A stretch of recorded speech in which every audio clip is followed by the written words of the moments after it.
வாங்க இன்னைக்கு என்ன டிப்ஸுங்கிறத பார்க்கலாம். 8 மாத குழந்தையிலேருந்து யூஸ் பண்ணலாம். இது சளிக்கு உண்டான டிப்ஸ் தான் இப்போ நான் சொல்ல போகிறேன். குழந்தைங்களுக்கு வந்து நல்லா நெஞ்சு சளி பிடிச்சிருக்கும். இப்போ வந்து கொஞ்சம் தேங்காய் எண்ணெய் எடுத்து வச்சுருக்கிறேன். அதில் வந்து மஞ்சத்தூளை நல்லா கலந்துக்கோங்க. நல்லா இந்த மாதிரி கலந்துட்டு வெத்தலையில் எந்த வெத்தலைனாலும் சரி, கருப்பு வெத்தலைனாலும் சரி, பீடா வெத்தலையாக இருந்தாலும் சரி, எதுனாலும் சரி, இப்படி நல்லா தடவிக்கோங்க. வெத்தலையில் இப்படி தடவிட்டு ஒரு அகல் விளக்கு எடுத்துக்கோங்க. பாருங்கள், இப்படி சூடு பண்ணிக்கோங்க.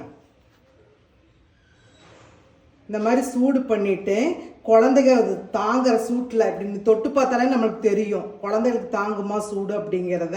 இப்படி அந்த சூட்டில் வந்து நெஞ்சுக்கிட்ட அப்புறம் இந்த சைடில் நெஞ்சு சைடில் அப்புறம் பேக் சைடு முதுகுக்கிட்ட இப்படியெல்லாம் சூடு பண்ணி நீங்கள் எடுத்து வைக்க 2 வெத்தலையும் மாற்றி இந்த மஞ்சத்தூள் இதை தடவி மாற்றி இப்படி வைக்கணும். நெஞ்சுக்கிட்ட அந்த அல்லையில் அப்புறம் வந்து பின்னாடி முதுகுக்கிட்ட. அதனால் இதே மாதிரி செஞ்சு பாருங்கள், நல்ல பெனிஃபிட் இருக்குது.